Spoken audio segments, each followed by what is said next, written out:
My name is Harry Dedolchow, and I'm a sailor. My first experience of meeting Mayor Baba was approximately, I'd say about 10 years, to be exact, 1962. Very touching incident just before meeting Mayor Baba.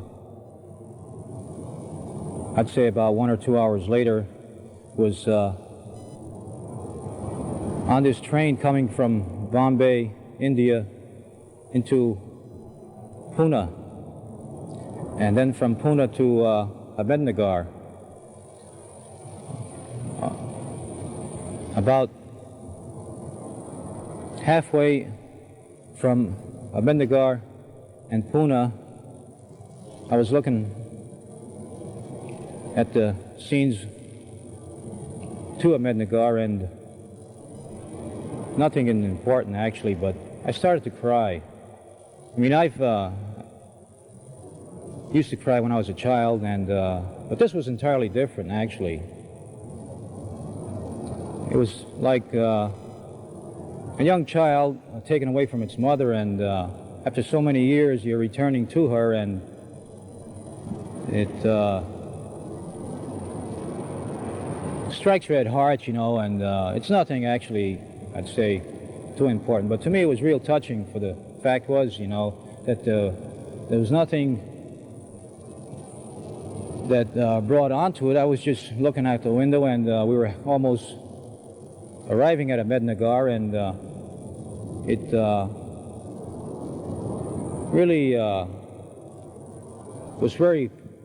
became very precious to my heart, in the sense, after all these years, you know. And I was thinking about the many times that I saw Baba after that, and prior to meeting him for the first time. It was something that I don't think it can ever be explained. Each individual has to feel for himself on that, if he ever is lucky or fortunate enough to have something like that. I thought it was, because it was, like I said, different than from my previous times in earlier childhood of crying for doing something bad and so forth. When I finally did arrive at Ahmednagar, I was brought to Mirzad, where Baba was at, where he stays actually. And I walked inside this room where the Mandali were sitting, and there was room made for me, and I sat between some of the Mandali, which I didn't know then, but seeing their pictures in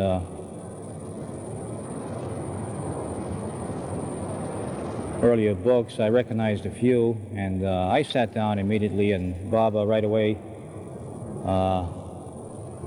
asked if I had any refreshments, and I said no, we didn't have time, and he called for some refreshments for me, and I said, while sitting down, I was eating, and he was very polite, extremely polite as a matter of fact, and asked about the trip from Bombay and from the original port of entry, which was Calcutta. I took a plane and so forth, but he went into detail, and which to me was very unusual, because no one actually would go into intimate detail of the way Baba did it, and asked, and he was so concerned, and also before even leaving, our preparations made, and it's very difficult even to describe the generosity in this that I felt in his concern for me, and I thought it was very unusual, but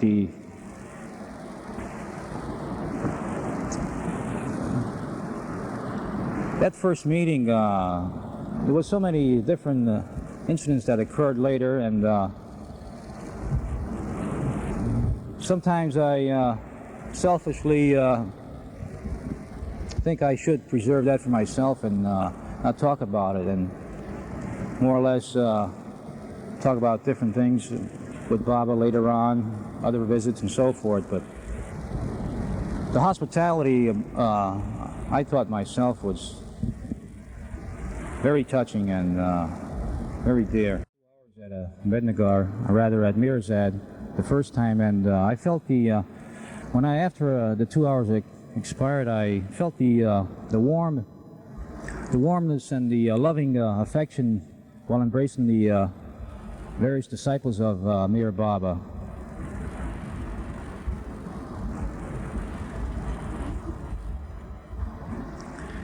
And the outstanding thing of the many things that Baba said to me was that I felt, and I think still holds true to this day with me, as a matter of fact, and I try to practice as much as I can, is he relayed to me is to love me, and yet still love me more and more. And I taught that actually, and I actually felt that in a sense very deeply.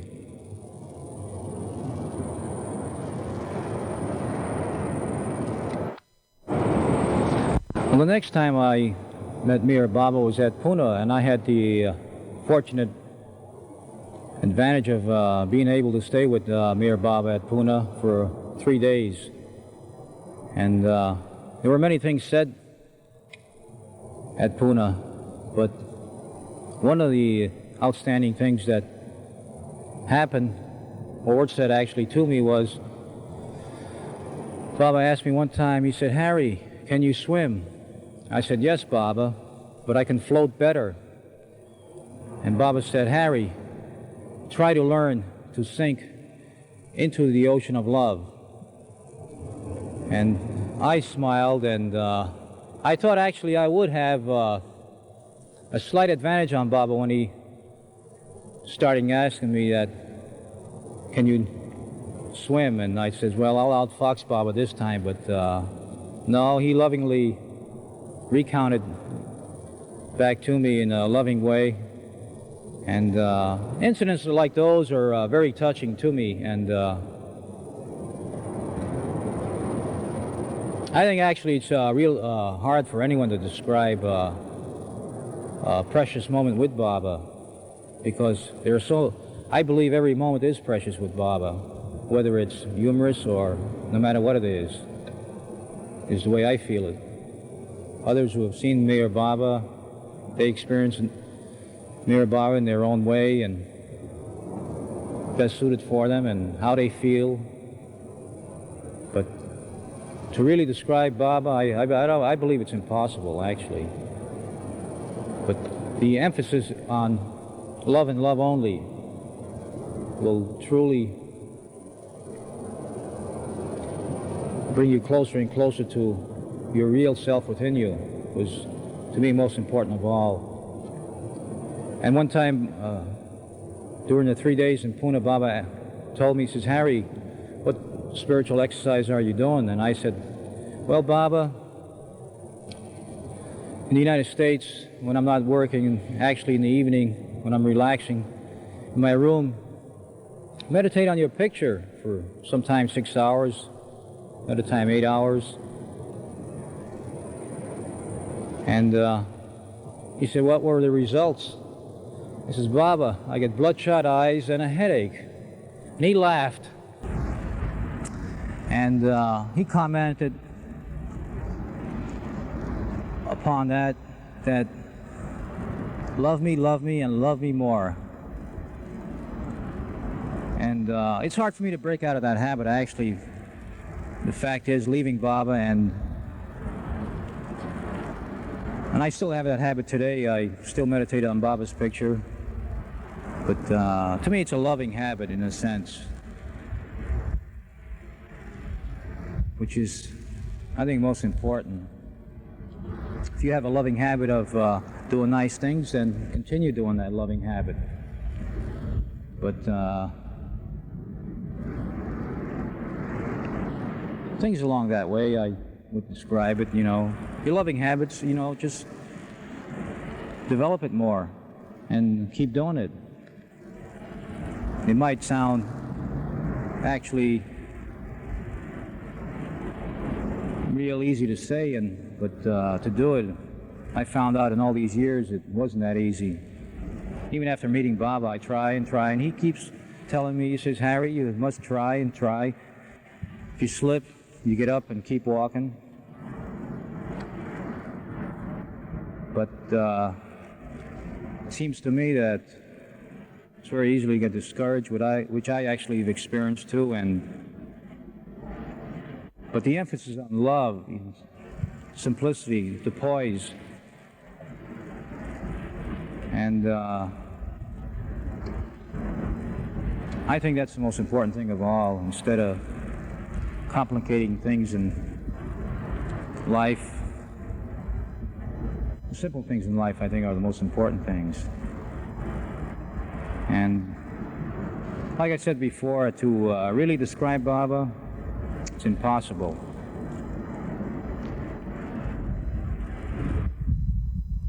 The episode that I recalled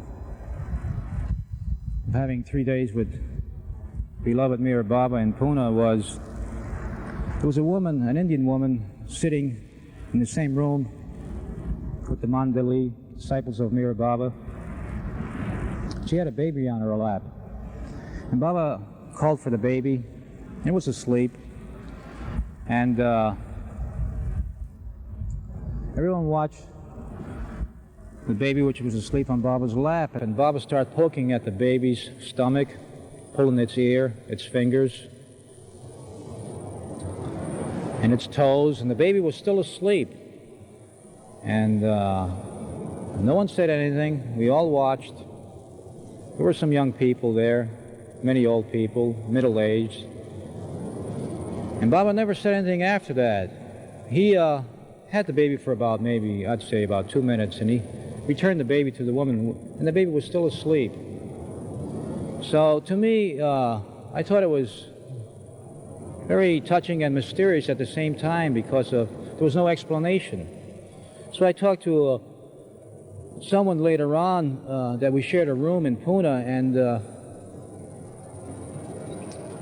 I said, what do you think? And I gave him my impression that man should be like this baby in a sense. The poking, the pulling, and so forth, fighting in return. And to me it was very touching the way he symbolized this particular demonstration with this baby, with no explanation.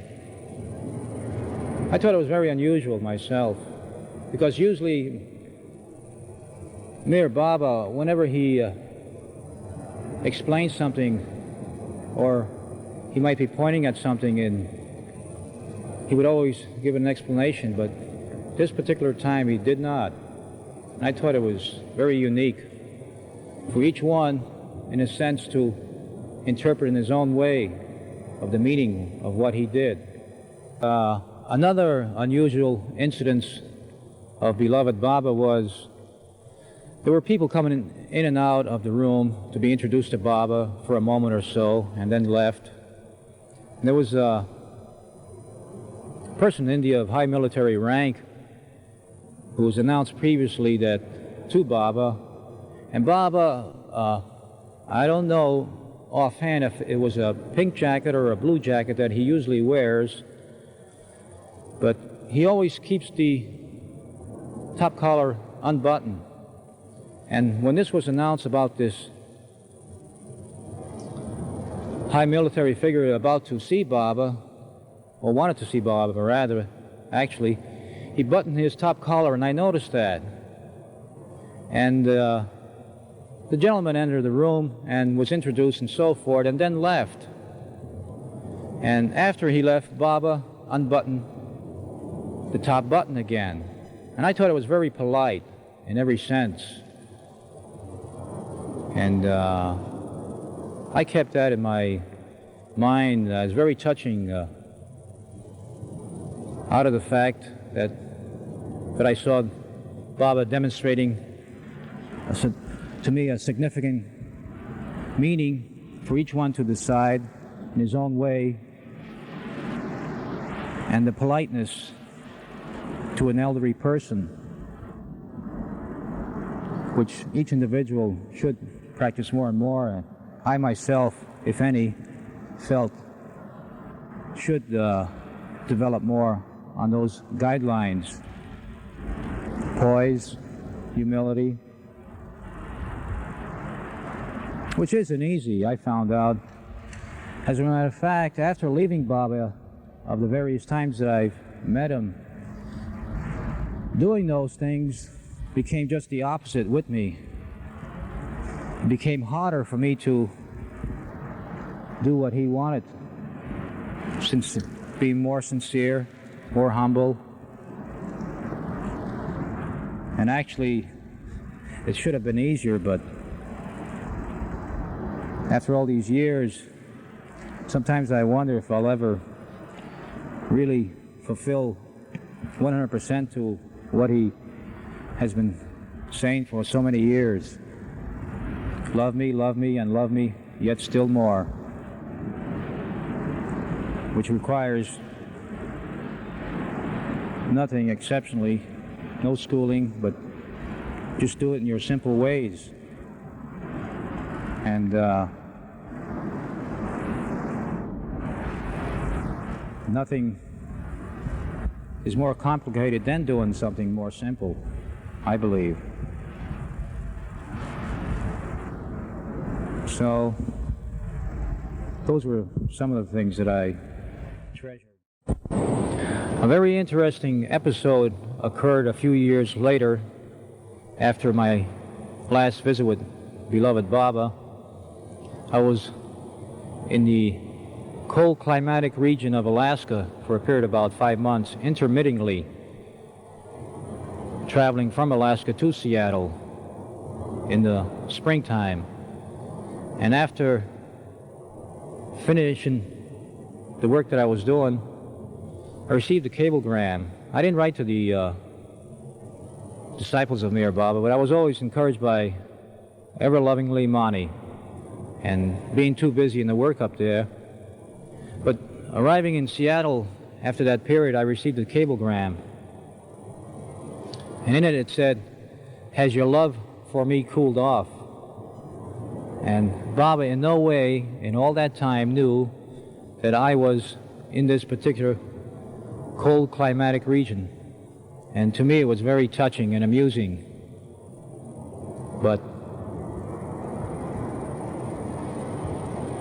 And I think it was more of a hint, Harry, love me, and love me yet still more.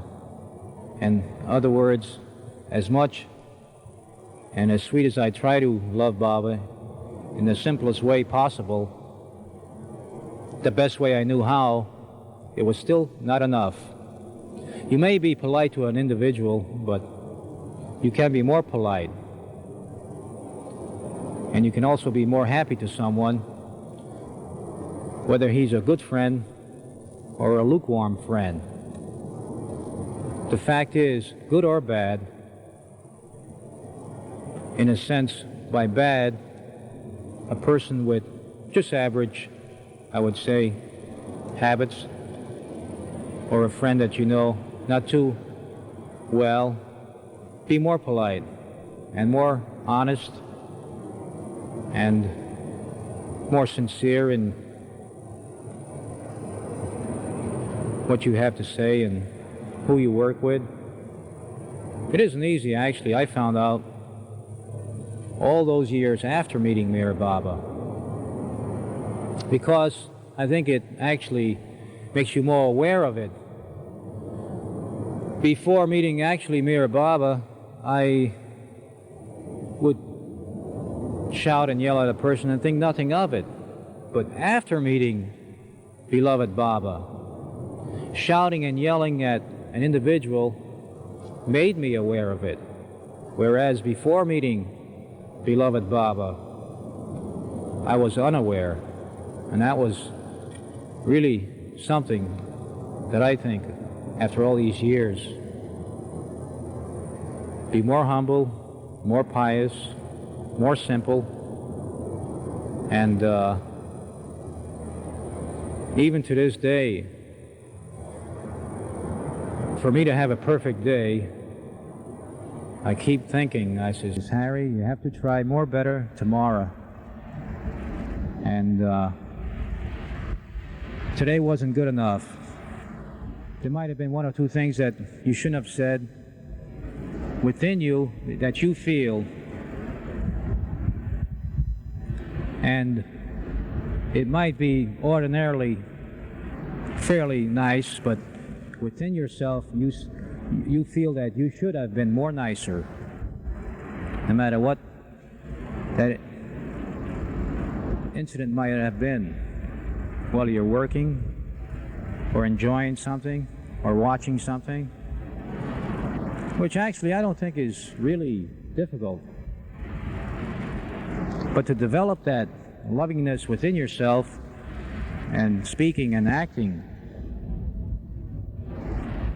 it is difficult in the cities and even in the rural areas, I think myself, just everywhere, including the rich, right down to the poor. Being lovingly, speaking lovingly, and acting lovingly, which requires no training whatsoever, but to train yourself to love and love people more and more. And by that, you're loving yourself in the end, I believe. That you feel among each one that you meet. Okay. You ready? My last visit with beloved Baba was at Pune, and one thing I remember was in one of the meetings that we had there, Baba said to me, "Harry, would you do anything I tell you to do?" I said, "Baba, anything, no matter what it is." So he didn't say anything then. Then after the session was over, had me with Jal, and we seemed to get along real well.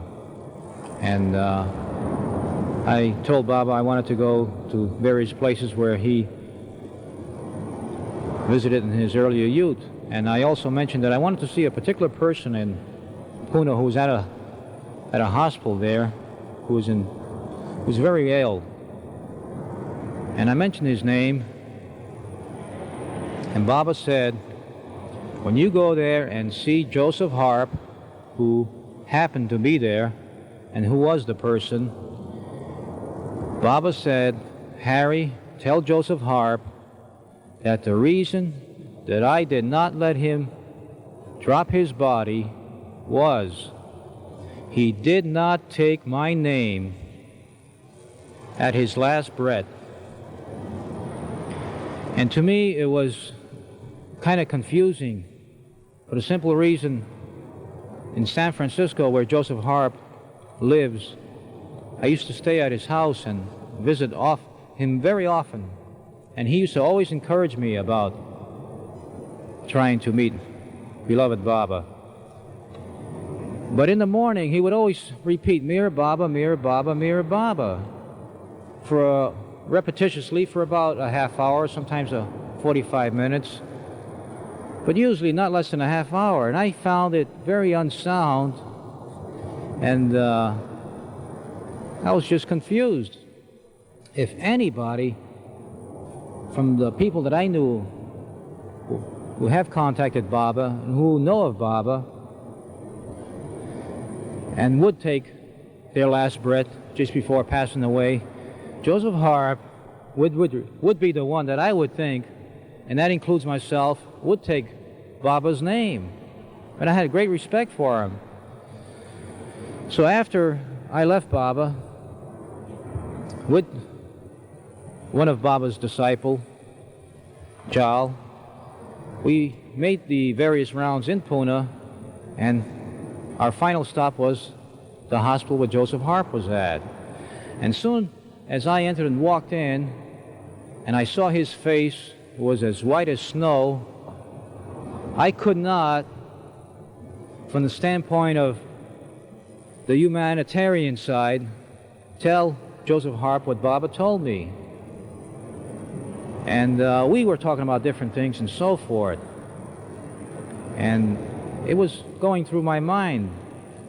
It was a simple thing, but I felt that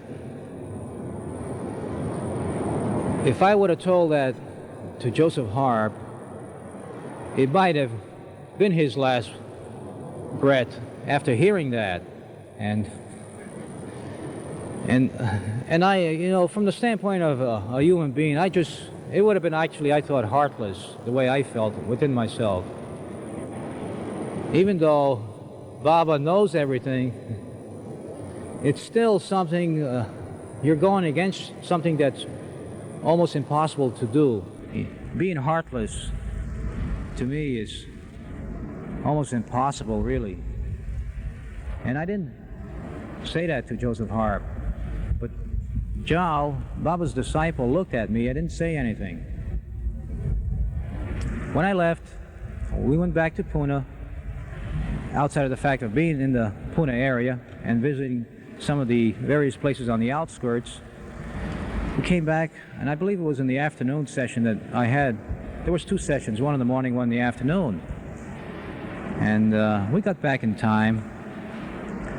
I sat in front of Baba, and the first thing he asked me, after everyone was settled, "Harry, did you tell Joseph Harp what I told you?" And I said, "No, Baba." He did not say anything. The disciples around Baba didn't say anything either.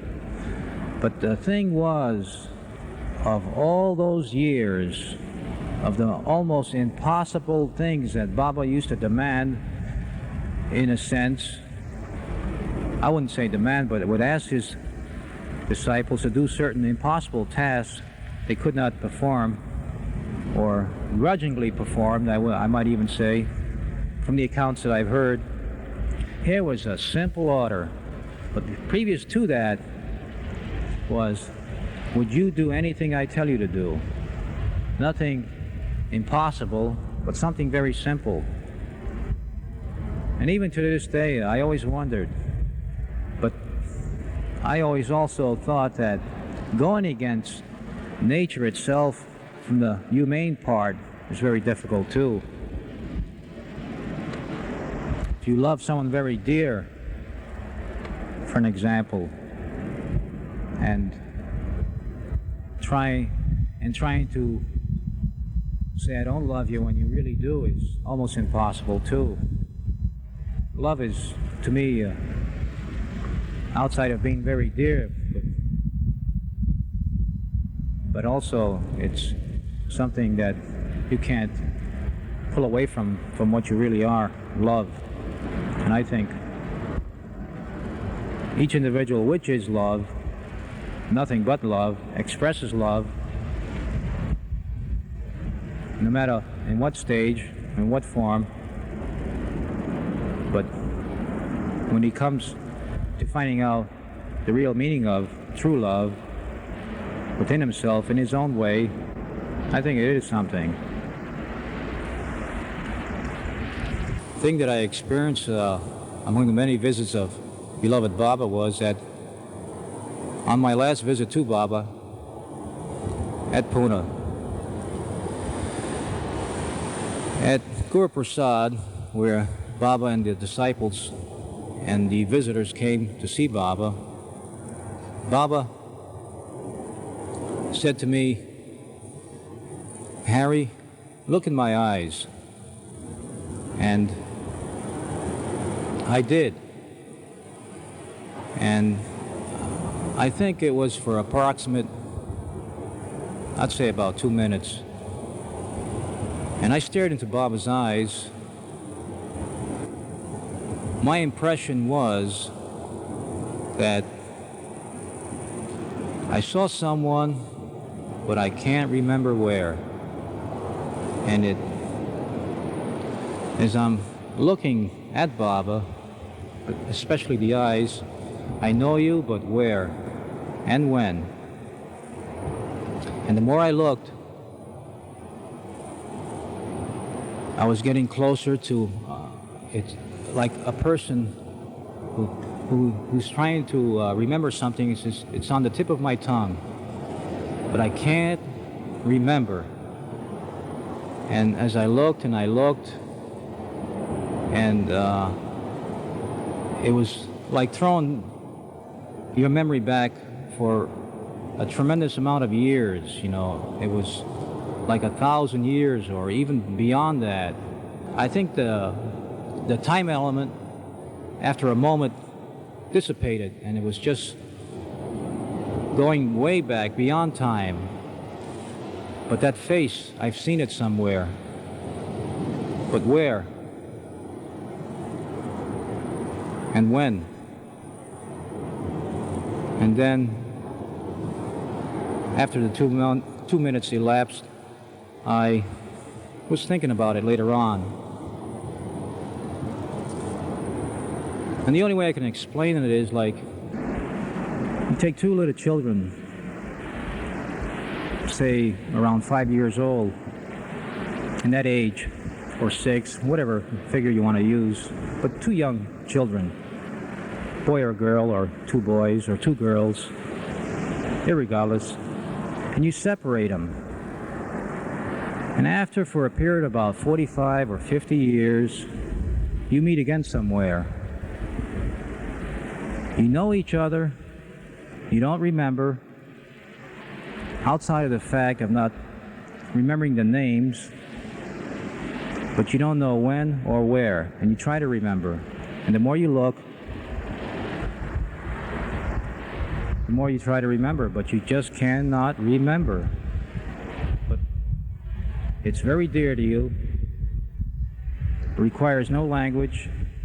It's a feeling within you. I know you, but where and when? And that's something, I thought.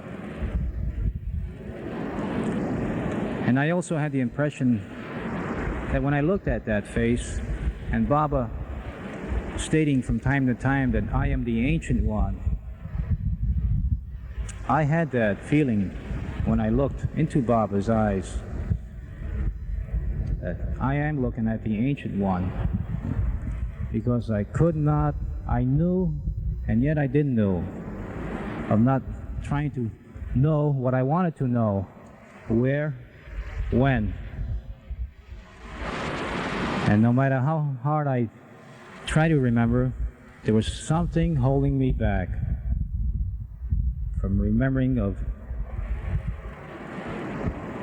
the one I'm looking at.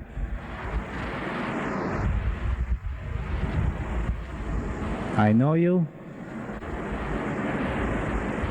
but there's something about you that I really know, but something keeping me from wanting to know. And it's very difficult to explain, but those eyes and the experience,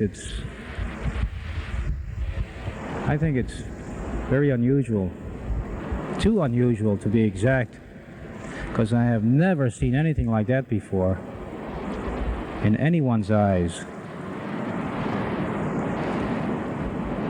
The last time I saw Mir Baba was at Pune on the last day, and we had our usual sessions there. Many things were said, and it still evolved around the simplest and basic thing that each individual, I feel, or rather feels about, even to this day or the next day, is that love.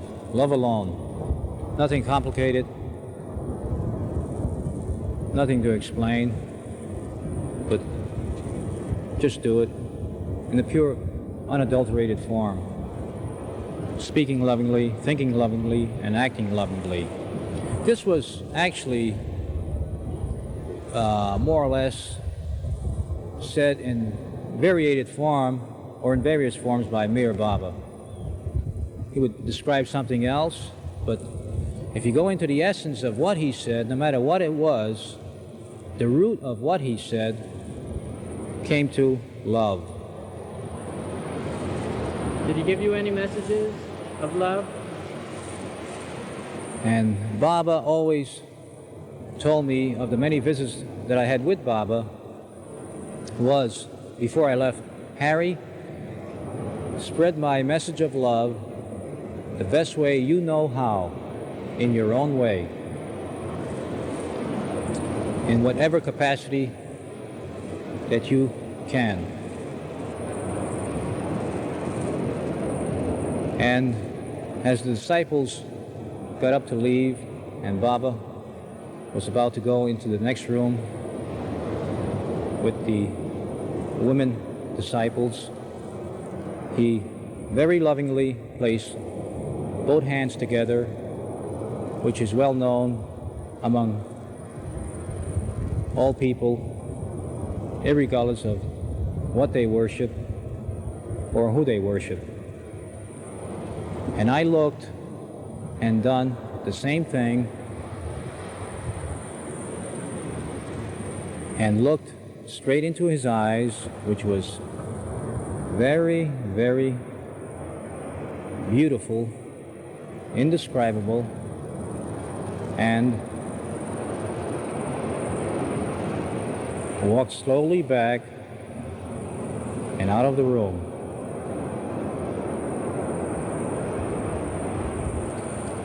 It does to this day,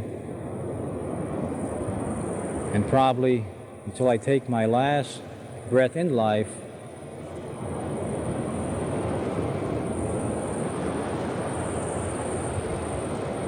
be in my heart.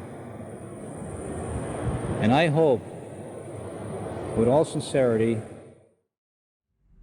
when I do take my last breath, if any name is to be said, and I really believe within myself there is no name more to be said than Mir Baba.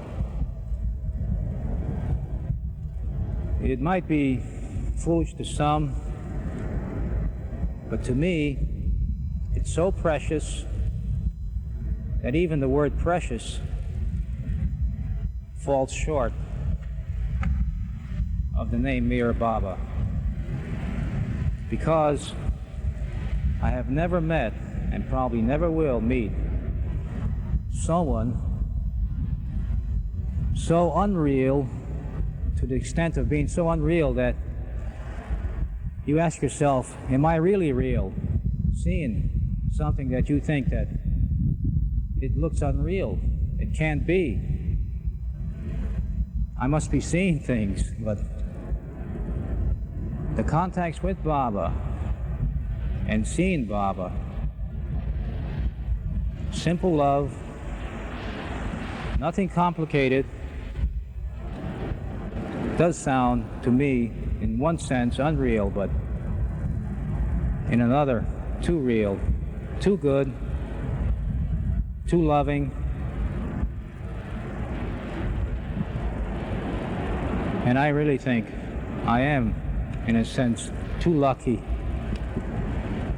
getting such a thing so precious, so loving. It can be described in any way man can, limited and unlimited, in whatever he does, music.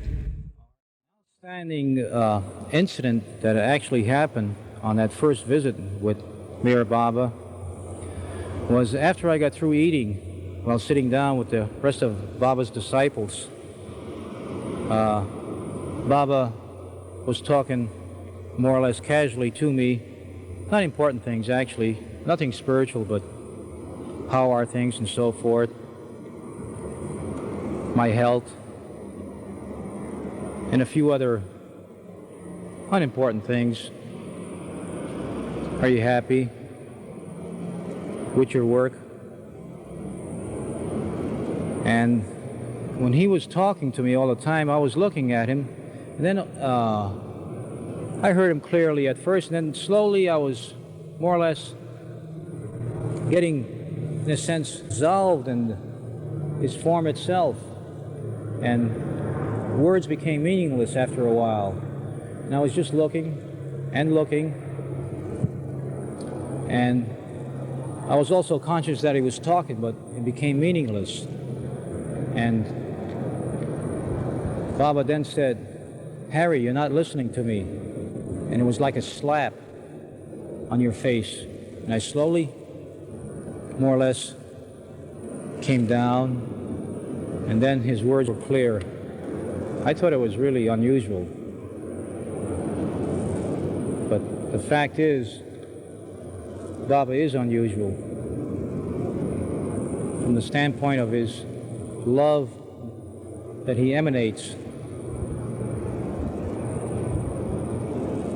I felt his love, but you can't actually describe it for the simple reason that one person feels it in one way and another person feels it,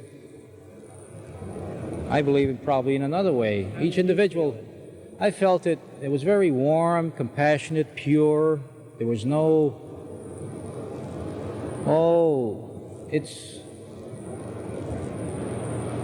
I don't believe it can be described. It's a feeling that, in a sense, probably beyond feeling. I'd say nothing special about it, but he had, Baba, by the way, always had a light garment on, and in India, or Farsi vernacular, it's called a sadra. And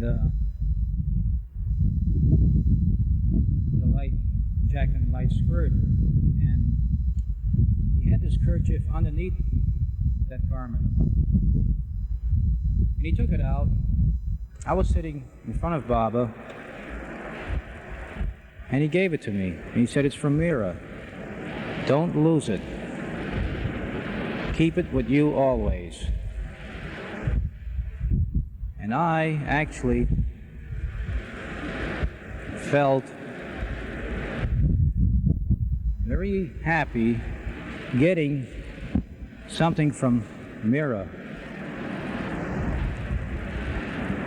And that's something, that is something, getting something from her, who is beyond something, I think.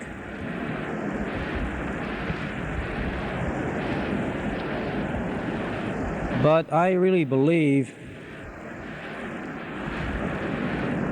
and there's probably an old saying to it, you get nothing but what you have coming to you, no more, no less. And that's something. A very embarrassing incident occurred to me personally on, not the first visit, but I think it was the second or third visit with Mir Baba at Mirzad with the disciples. Baba asked me, and it was like a, I might say it was like a shot in the blue in a sense, or it might be something like thunder. He said, "Harry, when was the last time you had a woman?" My face turned red, and I mean red, and was I embarrassed? And I turned away to the side slightly, and I start thinking, I says, "Well, Baba, it was 2 years, and I was calculating in months."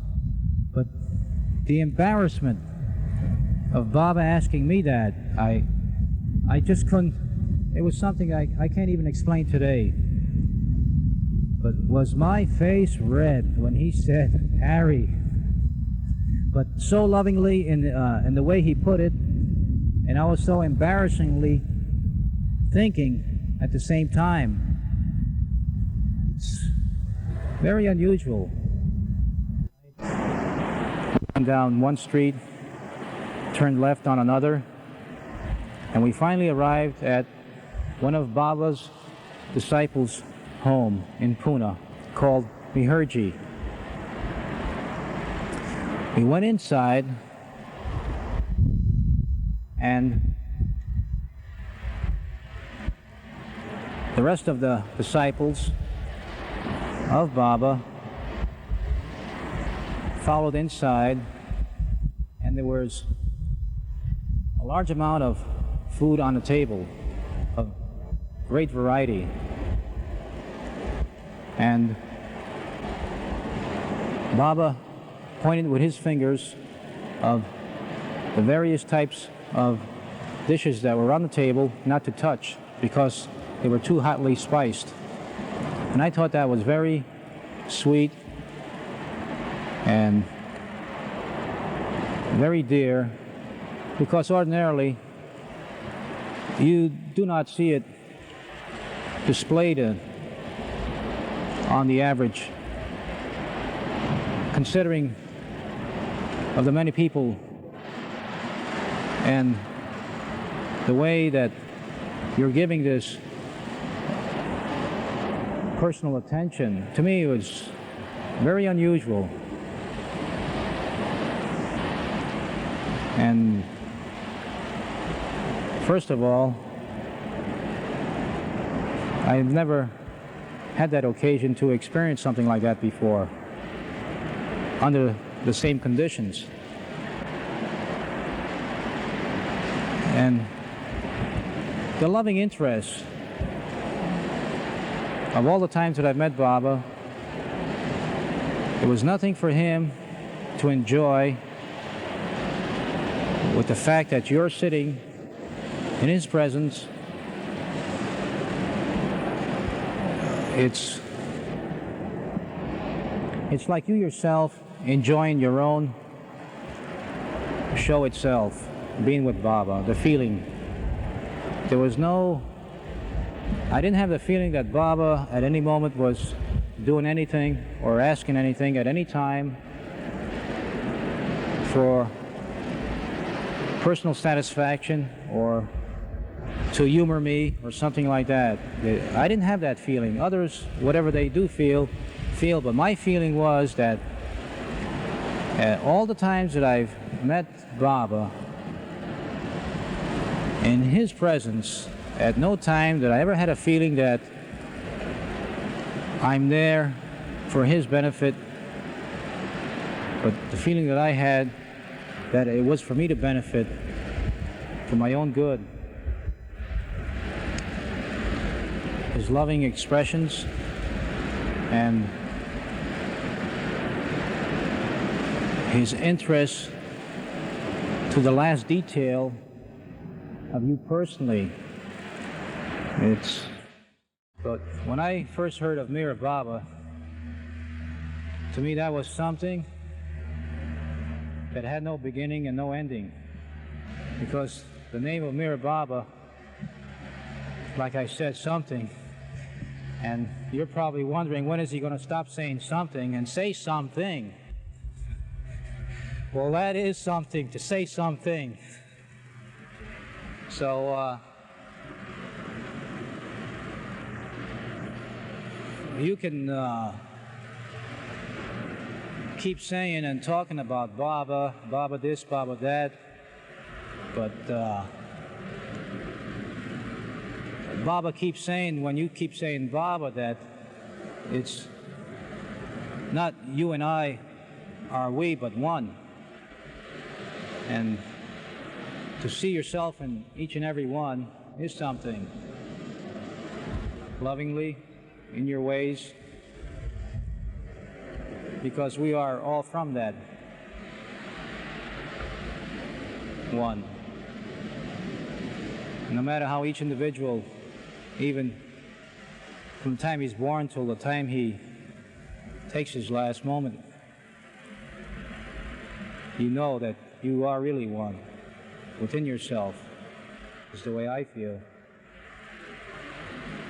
Some, they might still not feel that way, but like I say, meeting Mira Baba to me is something. You can't explain it or even say thank you, Mira Baba, for what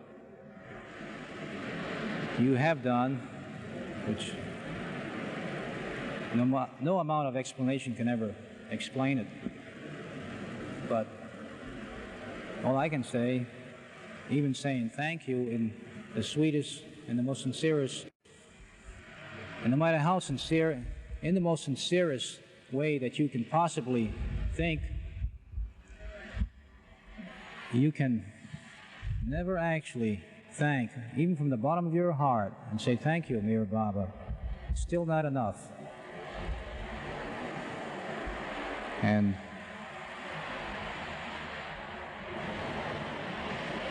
I can never even stop thinking, about Mir Baba.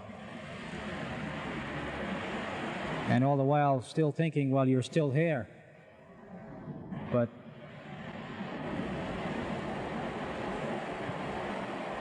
all I ask for is to just love him more and more, and yet still more, and nothing else. But to love him more and more, and yet still more, is still not enough.